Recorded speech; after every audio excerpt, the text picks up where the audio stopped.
pas entendu que le Dieu du monde est Jéhovah, qui a créé les extrémités de la terre. Vous ne travaillez pas, vous ne vous fatiguez pas de fatigue et personne ne peut atteindre votre compréhension.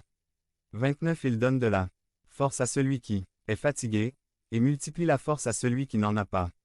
30 Les jeunes gens se lassent de plus en plus, les jeunes gens s'affaiblissent et tombent. 31 Mais ceux qui s'attendent au Seigneur auront une nouvelle force. Ils lèveront leurs ailes, comme des aigles, ils courront sans se lasser, ils marcheront sans se lasser. Dieu est plus proche que vous ne le pensez. Jérémie 33, 3. Appelez-moi, je vous répondrai et je vous enseignerai des choses grandes et difficiles que vous ne connaissez pas. Devenez membre de la chaîne et AIDEZNOUS à propager la parole de Dieu dans le monde entier. 7 mars 16 2024. HABLA con Dios en 5e INUTOS Description del video.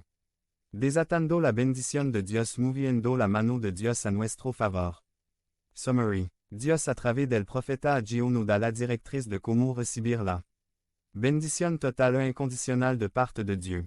Aujourd'hui, alors que les finances mondiales sont en déclin, l'économie de Dieu est en pleine prospérité. Par Rodrigo Azofefa. Déplaçant la main de Dieu en votre faveur ag 1 à 2. Introduction. On nous dit que lorsque nous recevons Christ comme Seigneur et Sauveur, nous devenons dans ses enfants. Et pas seulement, ce ne sont que des héritiers et des co-héritiers de Christ. Si cela est réel, pourquoi n'atteignons-nous pas notre potentiel matériel et spirituel maximum? Le Seigneur, à travers le prophète Agé, nous donne quelques-unes des raisons pour lesquelles cette situation indésirable se produit dans le soi-disant peuple de Dieu. 1. Le temps de Dieu. Dieu a un temps fixé pour tout, un temps pour nous parler, un temps pour garder le silence, un temps pour donner et un temps pour exiger. Dans Agé chapitre 1, Dieu marque un moment pour faire comprendre à son peuple qu'il abandonnait la maison de Dieu. Égoïstement, le peuple de Dieu vaquait à ses occupations.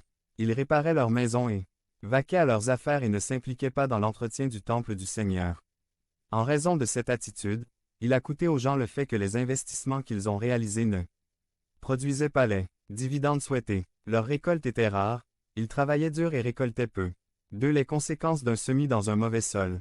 Au verset 8 du chapitre 1, le Seigneur exhorte son peuple par l'intermédiaire du prophète Agé à travailler et à s'impliquer dans le travail et l'entretien du temple du Seigneur.